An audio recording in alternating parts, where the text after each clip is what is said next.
We talk a lot about author platforms on this podcast, but today we're going to hear from an author on why platforms are so important and how she built hers.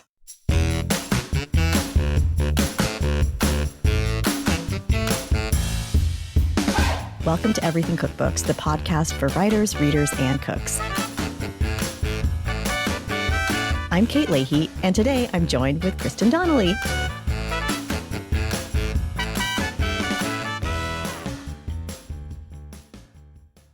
Hey, Kristin. Hey, Kate. I have to ask, when you hear the word platform, a word we say a lot on this podcast, what is the first thing that comes to mind? It is social media following. That's what comes to mind first. But then I'm like, no, it's so much more. And then I'm like, it's access to an audience. That's what I've decided platform is. Access to an audience. That's a good way to put it. Yeah. But I think in modern terms, a lot of times that means social media following, right? Right. A few weeks ago, we talked a little bit about that book, Hungry Authors. Yes. And what platform can be. And they did say, like, you don't always need a huge platform to be really successful being an author.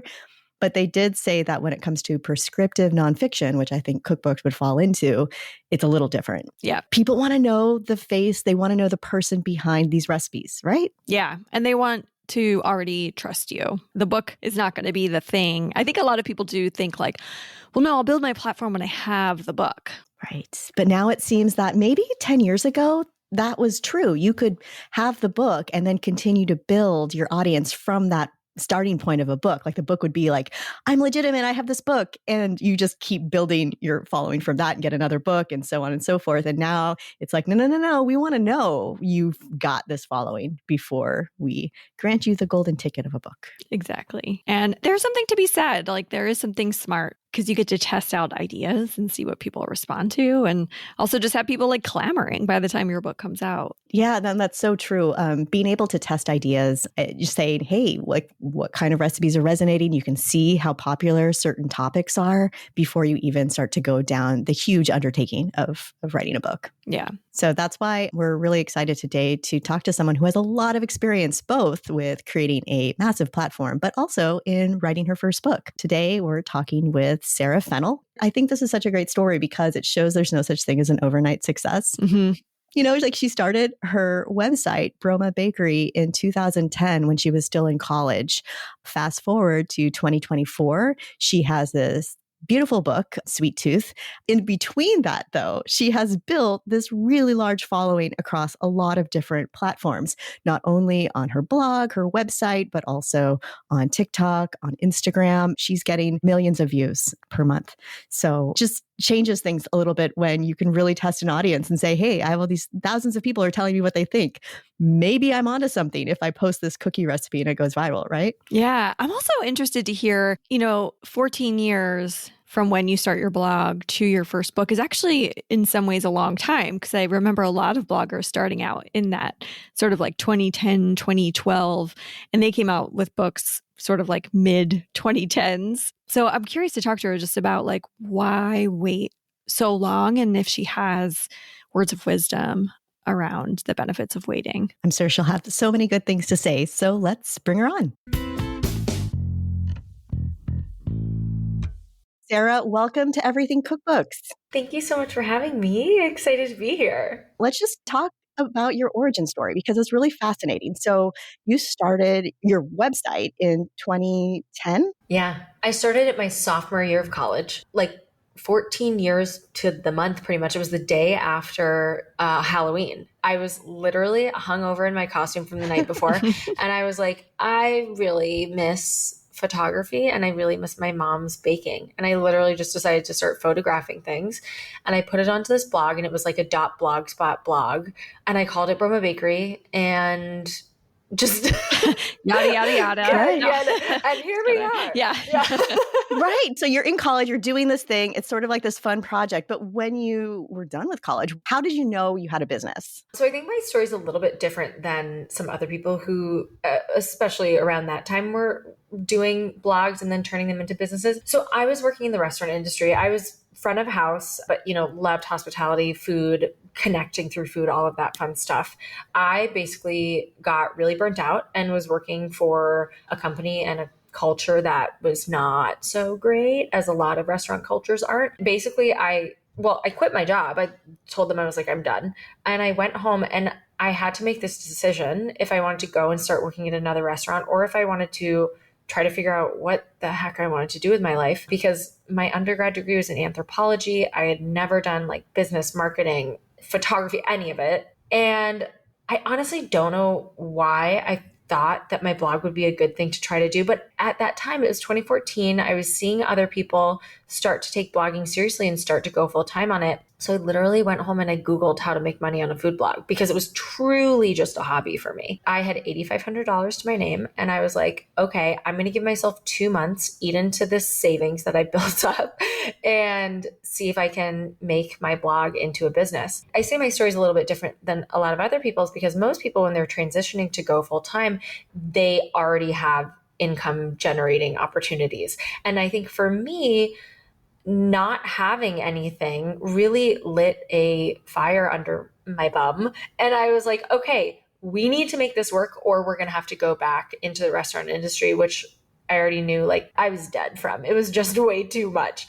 So it made me try to figure things out really, really fast. I think one thing that's really cool is the stuff that I really leaned on and focused on then is the stuff that I still would recommend that people focus on now. And it's really understanding and getting really good at content creation. I think one thing that's amazing about the food industry is there's so many different ways for people to succeed. For me, leaning on content and really turning my business into a platform has been the way that I've succeeded. And I feel like continue to try to iterate and figure out how to get to the next step. Right. When you say content, can you define that a little bit? So I have a lecture where I literally define content itself. Oh, good. Content is 3 things. It's art that gets published on an app that is directed at a specific audience. Mm-hmm. So it's this combination of like art, marketing, and app context and culture. So when I was starting out, content for me, it looked like blogging and creating blog posts and creating photos and creating recipes. As time went on, it looked like posting static images on Instagram. And now content for me kind of means both of those things plus video, which has become such a huge thing. But really, I think for content to be content, it has to be all those 3 things. It has to have an artistic component. It has to be directed towards a specific audience that finds it useful, finds it valuable. And then it has to be on some sort of app online form. So people can get it. Yeah. For sure. But that's interesting too, because you're changing what you're doing over time, seeing what you need to do to keep growing that audience, to keep finding people. Absolutely. And I think it's so interesting because the fundamentals of marketing, I think, don't really change, but the way that we market things and the way that we're producing content has changed over time. And I see that difference even from like 2 years ago to now. The type of content and the type of videos I was producing that worked really well 2 years ago aren't necessarily resonating with people now. And it's because people's preferences are changing. Sort of the overall culture of what people want to see on apps is changing. I think our media and internet literacy is changing. And so I think if you are somebody that's in the online space or wants to be in the online space, I think really trying to have a handle on what that looks like is super important. And I think the only way to start being really good at that is maybe, unfortunately, for yourself to be a little bit chronically online. Yeah. Because you have to be able to understand from this user perspective what everybody's interested in. Yeah. Can you give an example of like something that was working really well 2 years ago and now not so much? So 2 years ago, doing ASMR style videos that were mostly focused on the food was working really well for me. I put out a lot of content. So one of my strategies is to take old content and recut it in a different way, maybe add a voiceover or something like that. But sometimes I'll recut that old content and I'll post it just pretty much as it was. And that style of ASMR, mostly food focused, is by far not working compared to the content where I am at the forefront. I'm shown in the first 5 seconds. I'm on screen for half of the time. This sounds like a real old school, like 1980s radio host question, but like, how does that make you feel? I love it. Terry Gross. Oh my God, I love Terry Gross. Okay. So I was such an NPR like kid family growing up. So like obsessed. Wait, oh my God, I want to say this really funny thing. This is totally a tangent. We were at a family dinner about a year ago. Somebody at dinner said, like, if you could have dinner with one person, dead or alive, who would it be? And my mom literally said Steve Inskeep. And we were like, what? That's so random. She was like, I think he's just talked to so many interesting people. I love that. Okay. Anyways, so it's very complicated. For me, naturally, I love performing and I don't mind being in front of the camera, but I also am a pretty private person. And I think I like performing because I'm able to like kind of create a persona and it doesn't feel fully like me. And I think that as social media becomes more and more persona forward, it puts a lot of pressure on everybody to feel like they are the brand. And being in the food space, I've always loved relying on the food as the thing that people connect with. And I'm kind of like that filter through and that pass through. It's been interesting personally to navigate seeing people want to connect more with me and who I am, and still very much sticking to like the food space as my niche, but also trying to find that balance of incorporating myself and like the outfits I'm wearing and the things that I'm doing without then also turning people off who also just want to see the food. Mm-hmm. It's weird. Yeah. Because you talked about, embracing this persona. Does that help sometimes with maybe the discomfort, or even if you're dealing with like haters online? Yeah, I absolutely think it does. And I think, this is something that celebrities talk about all the time, like really trying to have their public persona be different than who they are. And one, I think it's helpful to think about from a strategic standpoint, because then you can dial things up and you can dial things down and like sort of tweak things based on what people are liking. So when I'm on stories or something like that, I am dialing up my energy. I mean, you can hear me talking in this conversation. It's a little bit early, but in general, like I'm a little more low key in my daily conversations. So that really helps because you can kind of play with things and tweak them strategically. But also, yeah, in terms of haters online, I think it really helps to like mentally separate, okay, but they're seeing this very curated thing that I'm clearly putting out. And yeah, it's me because there are these things that like naturally I'm doing and are a part of my personality, but I am dialing them up a little bit. And so, okay, if they don't like that, that's cool. Like this is my strategy that's working for the most part. But it definitely gets murky when you start having people who are now not commenting on your food being like, well, I actually really hate bananas. They're like, I think like you look really weird today. Or like, yeah, and you're like, oh my God. Right. That's really hard because it's almost like what we tell like authors not to read the reviews of your book because like it just usually doesn't get you anywhere. But for you, do you like is working with a team helpful for that? Like, do you have other people kind of look at DMs or? Yeah, no, I do. I do get help with DMs. So it's not just me in there, but something that I talk about a lot with like friends who are influencers. Being an influencer, I'm not saying it's hard, but this part about being an influencer, I think is hard.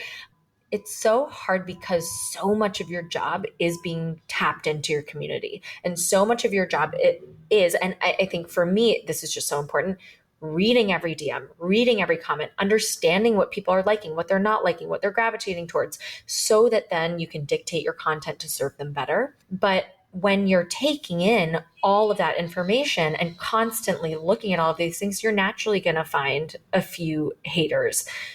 And so it becomes this little bit of a mind fuck, if I can say fuck. Absolutely. Sure. It becomes a little bit of a mind fuck when you're having to take in this information and process it and decide, okay, so do I throw this out or do I pay attention to this? Is this one of those things that maybe I should think about? And it just becomes very mentally taxing. I could see that.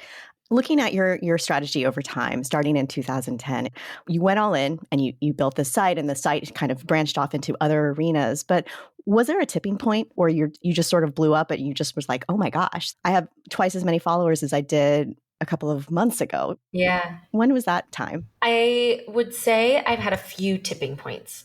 I think the first tipping point was more of a monetary tipping point where I felt like, oh, okay, like there's no glass ceiling here. Like I can just keep making more money. And that was really, really cool.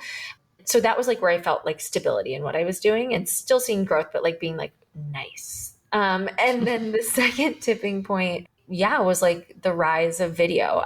So before video and COVID, I didn't start doing video until 2021, I think. But before all that, I had 350,000 followers on Instagram. So I was doing well. Didn't have a TikTok presence because it didn't exist. My blog was bringing in like 300,000 page views a month. So like doing good.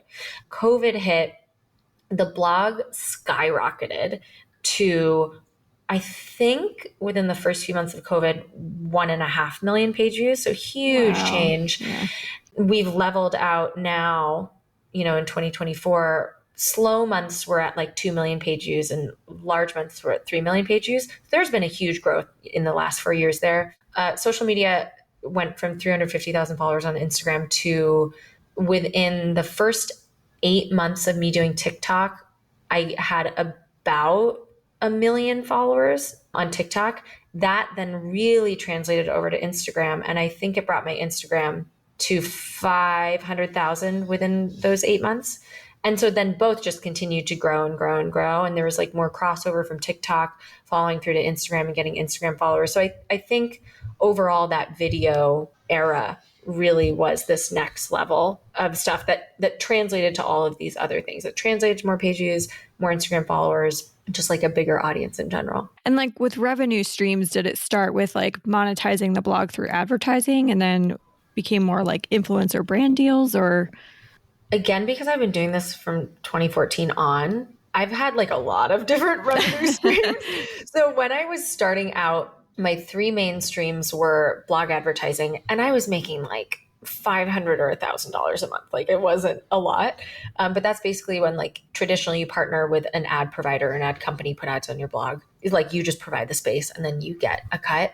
I was also doing sponsored posts, and that has continued to this day, obviously. But then it was kind of looking like more sponsored posts on the blog, and it's translated over to social media forward sponsored posts. And then the third thing I was doing was I was doing a lot of freelance photography. So I was photographing for companies, photographing for other influencers who are way bigger than me to take photos for recipes that they had already created that they then put on their blogs. I was photographing for restaurants. So doing a lot of that sort of freelance stuff. Today, and then I've had a lot of income streams between then and here. And then today, my main 2 income streams, or maybe I would say 3, are blog advertising income. That's like my biggest stream. Sponsored posts and companies like influencery stuff like that. That's second biggest. And then third biggest, like I guess you would call the cookbook an income stream as well. Yeah, I really want to get into the cookbook because I had imagined, so you're constantly growing your audience. And I'm sure throughout these years, you've had a lot of agents who have pinged you and said, hey, have you ever thought of doing a book? So tell us a little bit about how you found your agent. I have gotten, a lot of like emails or DMs from agents and from publishing houses saying like, we're interested in doing a book with you. Some I vetted, but I feel like for me, I never felt fully ready. Like I knew that if I did a cookbook, just understanding a little bit about the world of cookbooks and coming from this influencer perspective, I knew if I did a cookbook, I wanted to have a giant audience so I could have a really good sell. I wanted to feel so confident in my photography. I wanted to feel so confident in my recipe development. Like I just wanted all of those aspects to feel like I was really at the top of my game so that my first cookbook, I could really blow it out of the water as much as I could, like to the best of my abilities. And I think as a caveat, people do cookbooks for so many different reasons. If you have a different reason, that's great and you should follow your heart. That was just what it felt like for me. Did you ever think to yourself, like, why should I do a cookbook? I'm doing all this great content. Yeah. Like there's no reason. I don't need a print product. Yeah, I'm doing all this great content and I'm making way more money than I will get on a cookbook deal. So if I'm spending half of my time for 2 years working on this cookbook, like why would I? Opportunity cost, right? Yeah, exactly. So I got an email from Clarkson Potter. They said, we want to know if you're interested in doing a cookbook. And I was like, that, by the way, would be like a dream for so many of our listeners. I mean, it was a dream for me. I was like, wait a second. So I took the call with them. They were amazing. I was very transparent with them, being like, I have no idea where to start. And they were like, okay, so here's how the process works. We can send you a list of agents who we've worked with who we recommend. So they sent me this list of agents, and I basically vetted, a handful that seemed like they would be a good fit. And I ended up signing on with my agent, Kitty Cowles. Kitty changed my life. Like, I'm obsessed with her. But what I really loved about her was her roster was incredible. And it was this really diversified group of people in the food space. But every single person you could tell was just like really good at what they did. And they really had something to say and something to bring to the table. So I felt so good about that. And then I could just tell from our conversations that she was such a shark and she was going to fight for me. And I think that, like, if you're listening and you have done a cookbook, but maybe have never had an agent, I would really recommend getting an agent who you feel like, one, obviously knows way more than you, but two, you feel like is going to fight for you, because that has just been so, I'm like literally getting goosebumps thinking about, like, because she's just done such an amazing job at really fighting for me at every stage in the process. And I don't mean fighting like po, but like supporting me and standing up for me. Yeah. So we worked together on the proposal, and then we went back to Clarkson Potter and we gave them first right of refusal. We took the deal with them. Nice. So Amazing. That was 2.5 years ago. And here we are. We made a buck. Yeah. So how was it? Like, how was the process? Okay. I went in hearing from I was hearing from a lot of bloggers, and they were all saying the same thing. Like, the cookbook process killed me. The cookbook process was the hardest thing I've ever done. Oh my God, I never want to do that again. So I went in with low expectations. But honestly, I really enjoyed it. I thought it was so refreshing to be chipping away at something over a long period of time, because for the last 14 years have been producing, putting out, doing it again, producing, putting out, doing it again, and just constantly like churning and turning and turning. And so to have something that like I just think of a marble sculpture that you're just like slowly chipping away at and perfecting, like, it felt so gratifying to me. Huge learning curves. Yeah, curves multiple, like so many. But I really, really loved it. I also feel like one of the reasons why the process was more manageable for me is because I do have a team, and I was able to, at this stage of my business, hire a copywriter to help me with perfecting my words. I still wrote the book, but I used Alex Beggs, who's absolutely incredible. And she was able to take thoughts that like I had and just make them so much better and make them sound so much better and just polish the things that I was saying. So that was amazing. And then I also have a team on my end who I'm able to like tag team recipe development with. So Sophie Yanso, she's a girl who's worked with me for the past 5 years. And she literally started as my personal assistant and has just grown. She's now like the chief operations officer of the blog, like a total integral part of my business. So she was huge with doing the recipe development portion of this book. And we were able to do that together. And you dedicate the book to your mother and to her. Yeah. So my mom was the person who really created my sweet tooth because she has such a huge sweet tooth. But I also felt like it was so important to dedicate the book to Sophie because like I say in the dedication, this is your book too. And I really, really feel that. I think it's just so important to acknowledge how much of a team and a group effort it was. And you did the photography. I did the photography. Yeah. So my second business that doesn't exist anymore, but that I did for so long was this business called Foodtography School. And it was an online school for food photographers and food bloggers who wanted to, grow their online businesses. The photography portion for me has always been so special and so important. I just knew that I wanted to do the photography from the start. Like it wasn't even a question. And I worked with an amazing team of stylists. I worked with Sarah Smart and Rebecca Jerkovich. They were phenomenal. They made everything look so good. But I photographed it, which was wild. How did that work? We blocked it off. So I just moved to New York, but I was living in Boston and I have still a studio in Boston. So we were able to shoot in the studio, which was amazing. So we blocked everything off and shot over 2 weeks. We did 1 week in October and 1 week in November or something like that. And we just shot through all of the recipes within those 10 days, which was wild. It's 100 recipes. And especially with baking, I mean, it was like a lot. And because of that, we chose to do artificial light for the book, which I had never shot in artificial light. Oh, and wow. looking back, I'm like, what was I thinking trying this for the first time? But it helped because we were able to shoot consistently over those days. Right. So it all looks like it's part of the same book. Yeah. Was that one of the biggest differences between shooting for other types of content and shooting for the book? Yeah, absolutely. I think doing that. And then also, I mean, there's just so much preparation that you have to do, like creatively, so that you can churn through, 10 shoots in a day. So really having a very detailed shot list down, talking it through with the team ahead of time and making sure we were all on the same page. Does this make sense for what we're doing? Also, then because you're looking at this as a whole huge body of work, making sure that you're printing everything out, seeing it all together, seeing sort of, oh, we have so many tight shots. We really need to do something that pulls out. Or, ooh, let's add another dark shot in here because we have some really nice dark moments and all of that. We hired one of my very good friends who has photographed me for the last, my gosh, like 7 years or something. And she did shots of me over one day. So then I was able to get a few shots of me in the book. Well, and that's something too that I think is really hard sometimes for authors to feel comfortable with somebody shooting them and like it feeling authentic to the book. You had to have somebody there who you really felt comfortable with. Yeah.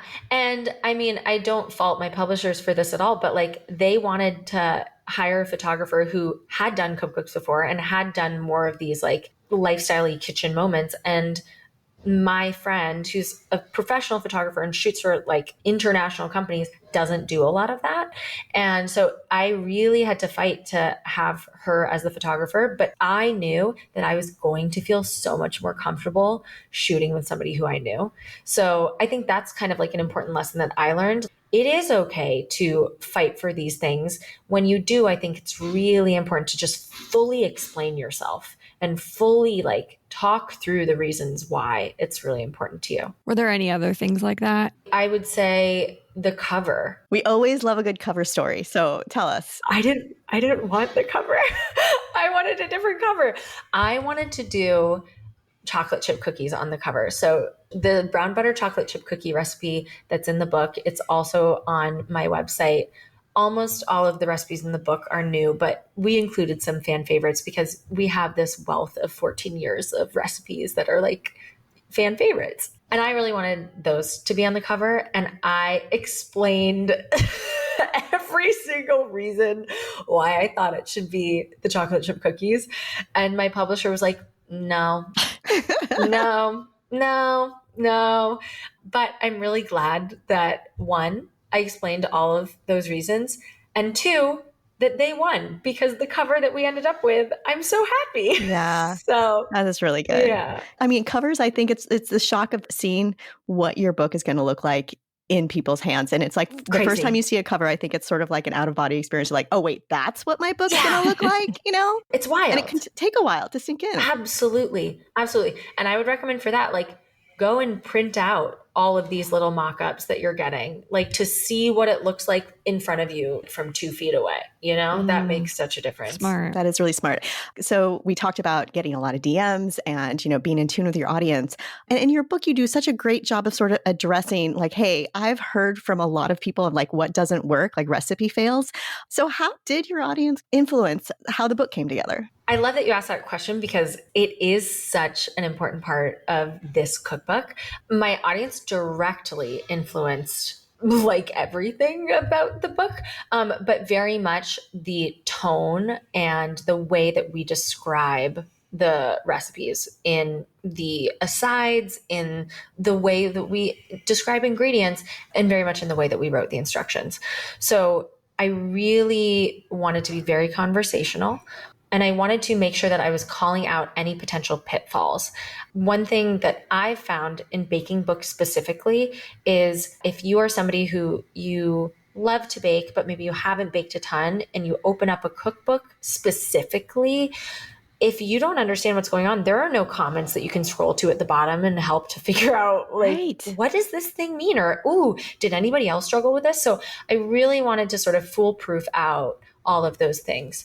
And it's little small things. Like when I'm talking about caramel, like letting people know, like, it might seem a little bit weird at this stage. Keep it going. You're going to be good. Just to make sure that those people who are reading it, who are maybe a little bit less technically savvy with baking, don't feel like they're being left out or that they just can't accomplish this recipe. Because I think that with so much of baking, it's really not that complicated. There are just these like mental hurdles that people haven't done yet, so they don't know how to get through them. So if you can walk them through that, the caliber of baked goods that they can create becomes so much bigger. I really like what you're saying there because I noticed in the recipes, you call out when things aren't important. If you want to use cow's milk or plant-based milk, it doesn't matter. And I'm guessing you probably got a lot of those questions throughout the years of like, can I use almond milk instead? But then when it does matter, you say like, you can't change this, which I really appreciate. You're already thinking of those questions that are in the reader's head. Absolutely. And in that way, I think that being an influencer has really helped in terms of creating the book. One thing that's been interesting is coming into publishing, feeling like I really have to prove myself as an influencer. I'm not just an influencer. I am also one of you.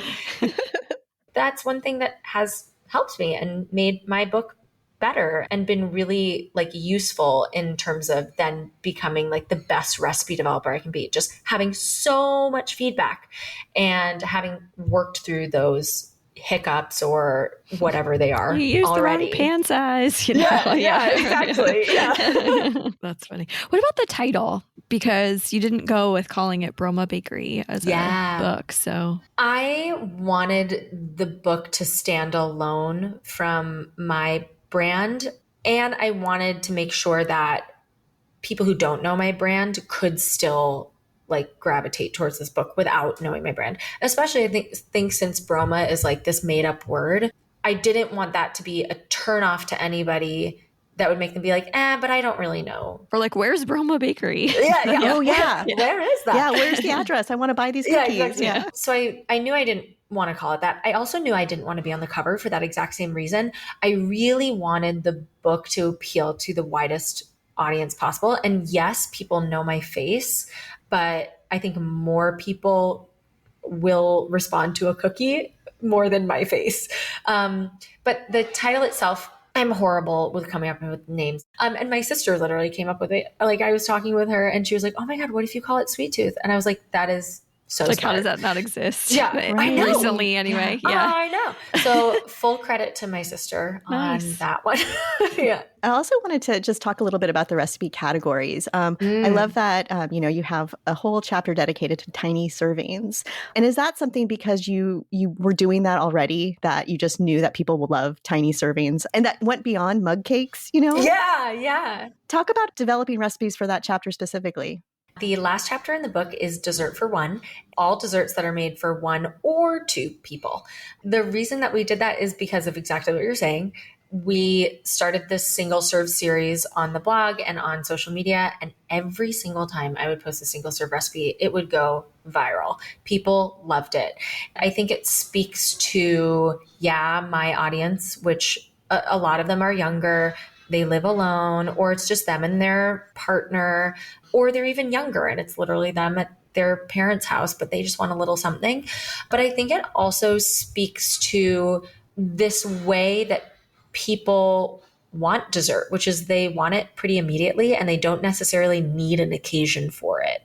And I think that's kind of an underserved population or like time in people's life when they really just, they want something, but it's not because they have a party that they're going to or a birthday or something like that. Creating a whole tray of brownies feels a little overwhelming because do I really want a whole tray of brownies throughout the week that I'm going to be picking through? So it just felt like a really good idea to do a whole chapter of it when people were really liking it. And it's been so interesting to see the reception when people read through the different chapters in the book and they see that there's dessert for one.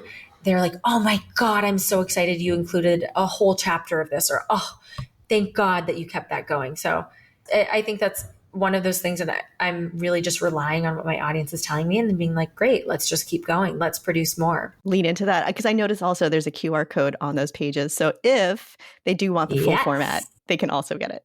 Yes. So we felt like, okay, yeah, but these recipes are so good and they're so easily scalable. So what we decided to do in that chapter was every recipe has a QR code. It literally links to a custom page on my blog that is just the scaled up version that we also tested. After this process of writing Sweet Tooth, do you want to do another book? Is there another book sort of in the works? What are you feeling with that? Or you just want to kind of let this one go out in the world, see what happens, and then assess? No, there is another book in the works. Amazing. So, yeah.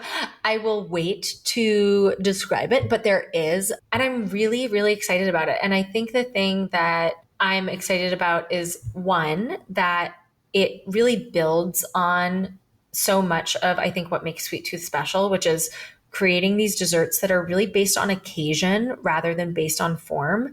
I think the way that people like to bake and like that home bakers like to bake is not so much, okay, I definitely know I want a cookie. I definitely know I want a cake. It's much more about like, I know that I want something and I need it in under an hour, or I know that I want something and I only want to use the ingredients in my pantry. So it's really building on that idea. But then I'm also just really excited in general because going through this process as a first-time author, there are so many things that you are learning and that you're like, oh, I could totally do this differently next time. And now I have all that knowledge going in. So I think the second book in a lot of ways is going to be easier just because I know exactly what to expect and I can really approach it with that foresight, which I'm really, really excited about. Awesome. Well, congratulations on your first book. Thank you. For the last question we want to ask, just what words of advice would you have? I'm going to be a little long-winded. Please, please. Okay. I was speaking at a conference the other week and somebody said, okay, so I have a lot of things that I'm doing. I am, something like a 4-time cookbook author. I host events that I partner with companies. I do retreats and trips. How do I incorporate all of these things and how do I make my messaging succinct and all of these things? And what I said to her and what I would say is, I think it's so important to separate out your goals from the day-to-day of what you're doing to achieve those goals.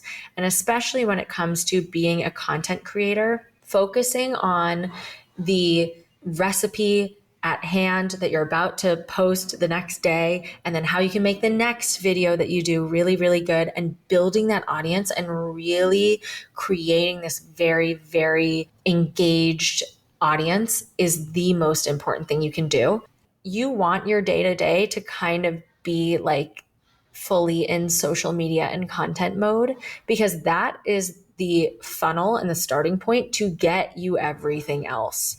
So really focus on how much value you can provide to your audience with free content, with free recipes, with establishing yourself as this source, not only of influence, but of expertise. And when you develop that audience and you get this audience of people who are like hanging on to your every word, then makes going out and selling a cookbook or selling merch or selling a retreat or whatever it is, it makes it so much easier because they're already obsessed with you and they already love everything that you're organically doing.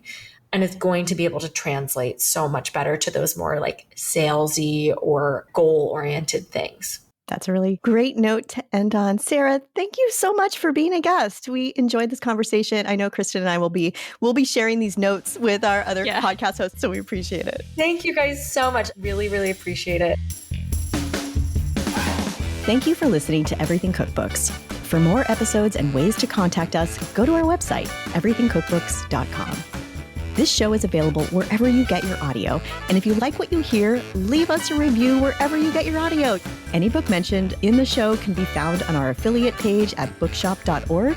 Thanks, as always, to our editor, Abby Cirquatella. And until next time, keep on writing, reading, and cooking.